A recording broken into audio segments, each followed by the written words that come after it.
ইন্নাল্লাযীনা ইউযুনাল্লাহ ওয়া রাসূলাহু, যারা আল্লাহ এবং তার রাসূলকে কষ্ট দেয়, লাআনাহুমুল্লাহু ফিদ দুনিয়া ওয়াল আখিরাহ, আল্লাহ রব্বুল আলামিন দুনিয়া এবং আখিরাতের মধ্যে তাদেরকে লানত দেন। ওয়া আ'আদ্দা লাহুম আযাবান মুহিনা, এবং তাদের জন্য কষ্টদায়ক শাস্তি নির্ধারণ করে রাখা হয়েছে। এই আয়াতের মধ্যে আল্লাহ পাক আমাদের ইঙ্গিত দিচ্ছেন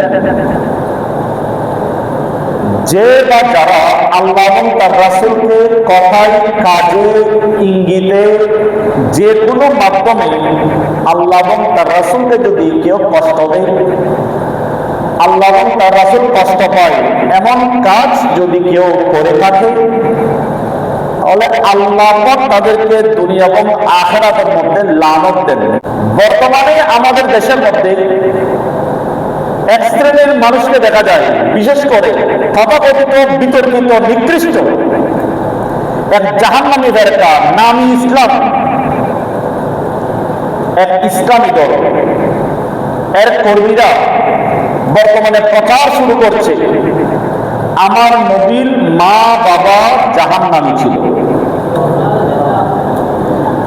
তাদের বক্তব্য, আমার নবীর মা বাবা কাফের অবস্থায় মারা গিয়েছেন, আমার নবীর মা বাবা জাহান্নামী। আমি দলিলের দিকে না গিয়ে বাহ্যিকভাবে যদি চিন্তা করি, আমি একজন মানুষ, আমার মা বাবা যদি অমুসলিম হয়ে থাকে, অবশ্যই নিয়ম অনুযায়ী তারা কাফের, তারা জাহান্নামী। এরপরেও আমার সামনে যদি কেউ আমাকে এসে বলে তোমার মা বাবা জাহান্নামী, এটা আমি খুশি হব না, বরং কষ্ট পাবো। সেখানে আমার নবীর ক্ষেত্রে যদি বলা হয় যে নবীর মা বাবা জাহান্নামী, আমার কষ্ট হলো। যেখানে আমার মধ্যে সাধারণ মানুষ কষ্ট পাচ্ছি, আমার নবীর মা বাবাকে জাহান্নামী বললে নবী কষ্ট পাবে না? অবশ্যই কষ্ট পাবে। আর আমার নবীকে যারা কষ্ট দেয় তাদের ব্যাপারে স্পষ্ট আয়াত, তাদের উপর খোদার লানত। যারা আমার নবীর বাবা মা জাহান্নামী বলে থাকে, তাদের একটা দলিল আছে। তাদের দলিলটা হচ্ছে মুসলিম শরীফের 203 নম্বর হাদিস, আবু দাউদ শরীফের 4718 নম্বর হাদিস। হযরতে আনাস রাদিয়াল্লাহু তাআলা আনহু হাদিসকে বর্ণনা করছেন, আন্না রাজুলান ক্বালা ইয়া রাসূলুল্লাহ আইনা আবি, একজন ব্যক্তি আমার নবীর কাছে এসে বললেন, ইয়া রাসূলুল্লাহ আমার বাবা কোথায়? অর্থাৎ আমার বাবা মারা গিয়েছেন, উনি কোন অবস্থার মধ্যে আছে? ক্বালা, আমার নবী বলছেন, ফিন্নার, তোমার বাবা জাহান্নামে।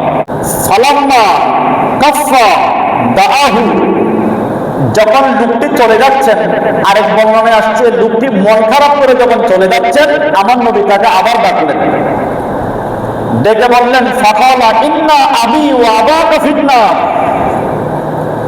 তোমার বাবাও জাহান্নামে, আমার বাবাও জাহান্নামে। এই হাদিসকে ব্যবহার করে সে তথাকথিত ইসলামী সংগঠনের বর্তমান কর্মীরা প্রচার করছে আমার নবী নিজে বলেছেন তোমার বাবাও জাহান্নামে, আমার বাবাও জাহান্নামে। তো নবী তো নিজে বলছেন নবীর বাবা জাহান্নামে, আমরা কেন জান্নাতি বলবো? এই হাদিসটা আমাদের বুঝতে হবে। হাদিসটা এসেছে মুসলিম শরীফের মধ্যে। এই হাদিসের বর্ণনাকারী যারা আছেন, সনদের মধ্যে যদি আমরা একটু তদারকি করি, দেখা যায় ওখানে এমন একজন বর্ণনাকারী আছে যার ব্যাপারে অন্যান্য মুহাদ্দিসগণ আপত্তি করেছেন। যেই বর্ণনাকারীর ব্যাপারে আপত্তি আছে সেই হাদিস গ্রহণযোগ্য নয়, এক নম্বর। দ্বিতীয় নম্বর, দেখতে হবে এই হাদিসের পাশাপাশি তার বিপরীত অন্য কোন হাদিস আছে কিনা। আমরা দেখতে পাই আমার জানা মতে প্রায় 40টার অধিক কিতাবের মধ্যে রাসূল পাক সাল্লাল্লাহু আলাইহি ওয়াসাল্লামের আব্বা এবং আম্মাজান দুজন ঈমান অবস্থায় ইন্তেকাল করেছেন, দুজনকে জীবিত করে আবার কলমা পড়িয়েছেন। এরকম অসংখ্য রওয়ায়াত 40টার অধিক কিতাবের মধ্যে আছে। আমি একটা নিয়ে বসে থাকলে বাকি 40টা যাবে কোথায়? যেহেতু এটার বিপরীত হাদিস আছে, আমাদেরকে এগুলোর মধ্যে লক্ষ্য রাখতে হবে। 3 নম্বর, এখানে বলেছেন আবুল মানে পিতা। আমাদের দেশের মধ্যে অনেকে বলে যে আমার বাবা ঘরে আছে। আমাদের বর্তমান সমাজের মধ্যে অনেকে নিজের পিতাকেও বাবা বলে, আবার অনেক সময় চাচা জায়গাকেও কি বলে? বাবা বলে। অনেক সময় নিজের বাপকে বলে বাবা এদিকে আসেন, সন্তান কে বলে বাবা এদিকে আসেন। আবার চাচাদের ক্ষেত্রে বলে আমার বাবা, উনি আমার বাবা, উনি আমার আব্বু। দুইটাকে দুই নাম ধরে ডাকে। এখন কেউ যদি বলে আমার বাবা জাহান্নামী, এখন আমি এই বাবা দ্বারাকে আমার জন্মদাতা বাবাকে বুঝিয়েছি নাকি আমার চাচাকে বুঝিয়েছি? এটা তো আমি ভালো জানি, আরেকজন কিভাবে বলবে? যেহেতু আমি আমার জন্মদাতা বাবাকে বাবা বলি না, বাবা বললেও আমার চাচাকেই আমি বাবা বলি। নাম শব্দ একটা, কিন্তু ব্যক্তি ভিন্ন। তখন কেউ যদি বলে উনি তো নিজে বলেছেন ওনার বাবা জাহান্নামী, কিন্তু আমি তো আমার চাচাকে বাবা বলি, আমি বুঝিয়েছি চাচাকে, আরেকজন বুঝে নিয়েছেন আমার বাবাকে। মূল অ্যাক্সিডেন্ট হয়েছে এখানে। ঠিক সেভাবে আমার নবী বলেছেন আমার বাবাও জাহান্নামে, তোমার বাবাও জাহান্নামে। দেশের মধ্যে বাবাকে আগুন বলা হয়, আবার চাচাকেও আগুন বলা হয়। সরাসরি জন্মদাতা বাবা যিনি তাকে বলা হয় ওয়ালেদ। যেটা হাদিসে পাকের মধ্যে আমরা পাই লা ইউমিনু আহাদুকুম হাত্তা আকুনা আহাব্বা ইলাইহি মিন ওয়ালিদিহি ওয়া ওয়ালাদিহি ওয়ান নাস আজমাইন। এখানে ওয়ালেদ মানে হচ্ছেন সরাসরি মা বাবা। এখন আমার নবীর চাচা একজন আছে আবু লাহাব। কোন কোন মুহাদ্দিস আবু তালেবের কথা বলেছেন, কিন্তু এটা উদ্দেশ্য হবে আবু লাহাব। আবু লাহাব যে জাহান্নামী তা তো পবিত্র কোরআন দ্বারাই প্রমাণ। তাব্বাত ইয়াদা আবি লাহাব। আমার নবী বুঝিয়েছেন তোমার পিতাও জাহান্নামী, যেহেতু ঈমান আনে নাই। আমার পিতাও জাহান্নাম, মানে আমার চাচা আবু লাহাব জাহান্নামী। আর এই হাদিসকে ব্যবহার করে আমাদের দেশের তথাকথিত জাহান্নামের কীট পতঙ্গগুলো বলতেছেন নবীর মা বাবা জাহান্নামী। তাদের দলিল হচ্ছে এটা। এবার আমাদের দেখতে হবে আমাদের নবীর আব্বা এবং আম্মা ওনারা জাহান্নামের জান্নাতি, জান্নাতের পক্ষে কিছু আছে কিনা? অসংখ্য রেওয়ায়াত আসছে, তার মধ্যে একটা হচ্ছে হাদিসের কিতাবের মধ্যে আসছে আন আয়েশা রাদিয়াল্লাহু তাআলা আনহা قالت, হযরত আয়েশা সিদ্দিকা বর্ণনা করছেন قال রাসূলুল্লাহ সাল্লাল্লাহু আলাইহি ওয়াসাল্লাম, আমার নবী বর্ণনা করেন, আমার নবী ইরশাদ ফরমান যাহাবতু লিকবরি উম্মি আমেনা, আমি একদিন আমার মা আমেনার কবরের পাড়ে গেলাম। ফাসাআলতুল্লাহ রাব্বি আন ইউহইহা, আমি আমার আল্লাহর কাছে দোয়া করলাম আল্লাহ আমার মাকে জীবিত করুন। ফাআহইয়াহা, আমি বলার পর আমার আল্লাহ আমার মাকে জীবিত করে দিলেন। এরপরে তিনি ঈমান আনলেন, ঈমান গ্রহণ করলেন বি, আমার প্রতি। আও ক্বালা ওয়ারাদ্দাহাল্লাহু আযজা ওয়া জাল্লা, এরপরে তিনি ঈমান আনার পরে আল্লাহ পাক ওনাকে আবার মৃত্যু দিয়েছেন। তিনি আবার যেখানে শায়িত ছিল সেখানে আবার চলে গিয়েছেন। বড় বড় সুবহানাল্লাহ। এই হাদিস থেকে আমরা জানতে পাই আমার নবী ওনার আম্মা জান আমেনা আলাইহিস সালাতু ওয়াস সালামের কবরের পাড়ে গিয়ে আল্লাহর কাছে দোয়া করলেন, মা আমেনাকে জীবিত করা হলো। আমার নবী ঈমানের দাওয়াত দিলেন, তিনি ঈমান আনলেন, এরপর আবার ইন্তেকাল করলেন, আবার ওনাকে দাফন করা হয়েছে। এখান থেকে বোঝা যায় এই হাদিসের পাশাপাশি আরেকটি অংশ আছে যে শুধু মা নয়, নবীর মা এবং বাবা দুজনকে জীবিত করা হয়েছে। দুজনকে ঈমানের দাওয়াত দিলেন, তারা দুজন ঈমান আনলেন, এরপর আবার তারা ইন্তেকাল করলেন। আর মানে বোঝা যায় নবীর বাবা এবং মা দুজন ঈমান নিয়ে ইন্তেকাল করেছিলেন। এখানে জাহান্নামে বলার কোনো সুযোগ। বিশ্ববিখ্যাত মুফাসসির ইমাম ফখরুদ্দিন রাজি রাহমাতুল্লাহি আলাইহি তাফসীরে কাবীরের মধ্যে লিখছেন, ইন্না জামিআ আবাইহি আলাইহিস সালাম কানু মুসলিমিন। আমার নবীর পূর্বে ওনার বংশের মধ্যে যত পুরুষ ছিল সবাই মুসলমান ছিল। পবিত্র কোরআনের মধ্যে আসছে, আল্লাহ পাক ইরশাদ করেন, ওয়া তাকাল্লুবাকা ফিস সাজিদিন। তার মানে আদম থেকে আমার নবীর আব্বাজান আব্দুল্লাহ পর্যন্ত কেউ কাফের ছিলেন না, মুশরিক ছিলেন না, সবাই সিজদাকারী, আমার আল্লাহর সিজদাকারী ছিলেন। আর এই কীট পতঙ্গগুলো শুধু আমার নবীর সমালোচনা নিয়ে তারা ব্যস্ত। আরেক বর্ণনার মধ্যে আসছে, এখানে ইবনে হাজার মাক্কি রাহমাতুল্লাহ লিখছেন, ইন্না আবা আন-নবী সাল্লাল্লাহু আলাইহি ওয়াসাল্লাম ওয়া উম্মাহাতিহি ইলা আদম ওয়া হাওয়া। আমার নবীর মা এবং বাবা দুজনের বংশ আদম এবং হাওয়া পর্যন্ত। আদম হাওয়া দিয়ে আমার নবীর পিতা আব্দুল্লাহ এবং মা আমেনা পর্যন্ত। মাঝখানে যত পুরুষ এবং মহিলা ছিল, লাইসা ফিহি কাফিরুন, কেউ কাফের ছিলেন না, সবাই মুসলিম ছিলেন। আরেক বর্ণনায় মাওয়াহিবুল আউলিয়ার মধ্যে, ইজা সুইলতা আনহুমা, যখন তোমাকে কেউ জিজ্ঞেস করবে তাদের দুইজনের ব্যাপারে, আমার নবীর মা এবং বাবার ব্যাপারে, কুল, তখন তুমি বলবে, হুমা নাজিয়ানে ফিল জান্নাহ, তারা নাজাত প্রাপ্ত এবং জান্নাতি। এবার আসেন ফতোয়া। ফতোয়ার কিতাবে কি পাওয়া যায়? ফতোয়া স্বামী 1 নম্বর খণ্ড 298 পৃষ্ঠা। ওখানে লেখা আছে, আলা তারা আন্না নবিয়ানা সাল্লাল্লাহু আলাইহি ওয়াসাল্লাম ক্বাদ আকরামাহুল্লাহু তাআলা বিহায়াতি আবওয়াইহি লাহু হাত্তা আমান্না বিহি। আমার আল্লাহ আমার নবীর সম্মানার্থে তার পিতা এবং মাতাকে জীবিত করেছেন, হাত্তা আমান্না বিহি, এমনকি তারা ঈমান গ্রহণ করেছেন। এবারে বলতে গেলে শেষ হবে না, সময় শেষ হয়ে যাবে। সকল কিছুকে যদি আমরা এক জায়গায় আনি, এটাই প্রমাণিত হয় নবীর মা বাবা জাহান্নামী নয়, বরং জান্নাতি। এটা হচ্ছে এক বিষয়। পবিত্র কোরআনের 1 নম্বর পারা শেষের দিকে আরেকটা আয়াত আছে, আল্লাহ পাক ইরশাদ করেন, রব্বানা ওয়াজআলনা মুসলিমাইনি লাক। ইব্রাহিম দোয়া করতেছেন কাবাঘর নির্মাণ করার পরে, দোয়া করতেছেন, আয় আল্লাহ, রব্বানা ওয়াজআলনা মুসলিমাইনি লাক, আপনি আমাদের মধ্যে আমাদেরকে মুসলমান হিসাবে আপনার অনুগত বান্দা হিসাবে কবুল করুন।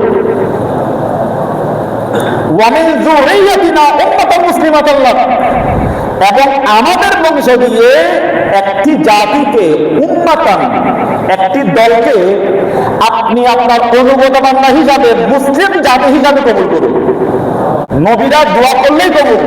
ইব্রাহিম আলাইহিস সালাম দোয়া করেছেন, আমার এই বংশ দিয়ে একটা জাতি আপনি রাখবেন যারা মুসলিম, যারা আপনার অনুগত। ইব্রাহিম আলাইহিস সালাম দোয়া করেছেন, সেই দোয়া আল্লাহ কবুল করেছেন। বিদায় ইব্রাহিম আলাইহিস সালাম থেকে ইসমাইল, ইসমাইল থেকে নাবেদ, নাবেদ থেকে ইয়াকুব, ইয়াকুব থেকে ইয়ারব, আস্তে আস্তে আমার নবীর পিতা আব্দুল্লাহ পর্যন্ত সবাই মুসলিম ছিলেন, আল্লাহর অনুগত ছিলেন, কেউ কাফের ছিলেন না। আরেকটি বিষয়, আমার আল্লাহ কোন জালেম পরিবারের জালেম বংশধরের মধ্য দিয়ে আল্লাহর ওলি পাঠান নাই। নবী দূরের কথা, কোন ওলিও পৃথিবীর বুকে যত আল্লাহর ওলি আছে, আপনি যদি তাদের মা বাবা নিয়ে রিসার্চ করেন, দেখবেন মা বাবা নেককার ছিল বিদায় সন্তান ওলি হয়েছে। কোন ডাকাতের সন্তান ওলি হয় নাই। সেখানে আমার আল্লাহ কি কোন কাফেরের বংশ দিয়ে নবী পাঠাবে? বিবেকে তো মানে না এটা। গোজাপাতের মা বাবা দেখেন কি ফরহেজগার, গোজাপান্নারের মা বাবা দেখেন, যতগুলো আল্লাহর ওলি আছে প্রত্যেকের মা বাবা নিয়ে চিন্তা করে, মা বাবা নেককার ছিল বিদায় বংশ দিয়ে এসেছে আল্লাহর ওলি। মা বাবা যদি বদকার হয়, জীবনে কোনোদিন আল্লাহর ওলি তার বংশ দিয়ে আসবে না। ঠিক কিনা বলেন? সেখানে ওনারা বলতেছেন নবীর মা বাবা জাহান্নামী। আরেকটি বিষয়, আমার নবী আসার আগে যারা যারা ওই 600 বছরের ভিতর ছিল, তারা বিভিন্ন কুসংস্কারের সাথে অনেকে লিপ্ত ছিল। অনেকের নাম ডাকতো আব্দুল উজ্জা, উজ্জা মানে একটা মূর্তি, মূর্তির বান্দা। আব্দে শামস, সূর্যের বান্দা। কারণ তারা কোনো নবী পাই নাই, হেদায়াত সঠিক রাস্তা দেখানো কোনো মানুষ পাই নাই। এই জন্য তারা গাছের বান্দা, মূর্তির বান্দা, সূর্যের বান্দা এভাবে নাম রাখত। আর আমার নবীর আব্বার নামটা একটু দেখেন, আব্দুল্লাহ। ওনারা যদি কাফের হতো, মুশরিক হতো, জীবনে কোনোদিন আল্লাহর বান্দা রাখতো না। ওনার কি সুন্দর নাম, আব্দুল্লাহ। নামে প্রমাণ করে উনি কাফের ছিলেন না, উনি মুসলিম ছিলেন। এই সাহাবারা যখন বলে নবীর মা বাবা জাহান্নামী, তখন আমাদের আরেকটু কষ্ট যাবে। আমার নবী কিয়ামতের ময়দানে আমাদের সবাইকে সুপারিশ করে জান্নাতে নিয়ে যাবেন। আমাদেরকে এই 1400 বছর পরে এসে আমার নবীর উম্মত আমরা, আমাদেরকে যদি আমার নবী সুপারিশ করতে পারে, আমার নবীর মা বাবাকে কি তিনি সুপারিশ করতে পারবেন না? তো কিসের ভিত্তিতে তারা জাহান্নামে হবে? সর্বোপরি কথা হলো, আমার নবীর মা এবং বাবা দুজন তার পূর্ববর্তী ধর্ম মিল্লাতে ইব্রাহিমের উপর প্রতিষ্ঠিত ছিল। বড় করে বলো সুবহানাল্লাহ। সুতরাং কেউ যদি বলে নবীর মা বাবা জাহান্নামী, আমরা বলবো সে ব্যক্তির উপর লানত, মালউন। কারণ আমার আল্লাহ নিজে ঘোষণা দিয়েছেন, আল্লাহ এবং তার রাসূলকে যে কষ্ট দেয় তার উপর লানত, সে ব্যক্তি মালউন হয়ে যাবে। আল্লাহ এগুলো থেকে আমাদের হেফাজত করবে। তারা আরেকটি যুক্তি দেখায়, আমাদের মাযহাবের ইমাম আবু হানিফা রাহমাতুল্লাহি আলাইহি উনার লিখিত কিতাব আল ফিকহুল আকবরের মধ্যে তিনি লিখেছেন, আমার নবীর মা বাবা মাতা আলা কুফরিহি, কুফর অবস্থায় মৃত্যুবরণ করেছেন। বড় বড় বড় নাউযুবিল্লাহ। শের বাংলা রাহমাতুল্লাহি আলাইহি যখন এই কিতাব পেয়েছেন, তখন তিনি রাগান্বিত হয়ে গেলেন। গাজী মিলাদ শেরে বাংলা রাহমাতুল্লাহ বলতেছেন, আমার মাযহাবের ইমাম যদি ওনার কিতাবে এই কথা লিখে থাকে নবীর মা বাবা জাহান্নামী মানে কুফর অবস্থায় মারা গিয়েছেন, এখন থেকে আমি আমার সেই মাযহাব ত্যাগ করে ফেলব। সে মাযহাবের ইমাম আমি মানি না, যে মাযহাবের ইমাম নবীর মা বাবাকে জাহান্নামী বানাতে চায়। তিনি সিদ্ধান্ত নিয়ে ফেলেছেন, রাত্রিবেলা ঘুম গেলেন, ঘুমের মধ্যে ইমামে আযম আবু হানিফা ঘরে হাজির। বলতেছেন, ইয়া আবুল হক, তুমি আমার প্রতি রাগ কেন? উনি বললেন, আপনার কিতাবে এরকম লেখা কেন? ইমামে আযম বলতেছেন, এটা আমার লেখা নয়, আমি লিখেছি মা মাতা আলা কুফরি, তারা কুফর অবস্থায় মৃত্যুবরণ করে নাই। কিন্তু ওয়াহাবি সম্প্রদায় আমার কিতাবের এবারত থেকে নিমালিক মা শব্দ কেটে দিয়েছেন বিদায় বর্তমানে অনেকে পাচ্ছে মা তালা কুফরিহি মানে কুফর অবস্থায় মারা গিয়েছেন। এটা আমার দোষ নয়, এটা ওয়াহাবিদের দোষ, বাতিলদের দোষ। আমার আসল কিতাবটা তুমি এটা খুলে দেখি। সুবহানাল্লাহ বলেন না। শের বাংলা রাহমাতুল্লাহ ফরউদ্দিন বললেন, তাহলে তো ঘটনা এখানে। খুঁজতে খুঁজতে তিনি সেই কিতাব বের করলেন। বের করে দেখলেন আসলেই আমাদের ভারত উপমহাদেশে যে কিতাবগুলো আছে এখানে আছে মাতা আলা কুফরিহি, কাফের অবস্থায় মারা গিয়েছেন। আসল কিতাবের মধ্যে আছে মা মাতা, মা মানে না, এই মা শব্দ ছেড়ে দিয়েছেন। আমার কাছে যেটা আছে এটা বের করলাম, দেখলাম ঠিক এই ওখানে লেখা আছে নবীর আব্বা এবং আম্মা জান কুফরি অবস্থায় মারা গিয়েছে। পরবর্তীতে নেট সার্চ দিয়ে শুরু করলাম, কোথায় কি আছে। হিন্দুস্তান থেকে প্রকাশিত দেবন থেকে ওখানে আছে কুফর অবস্থায় মারা গিয়েছেন। পাকিস্তান থেকে প্রকাশিত কুফর অবস্থায় মারা গিয়েছেন। এভাবে রিয়াদ থেকে প্রকাশিত কুফর অবস্থায় মারা গিয়েছেন।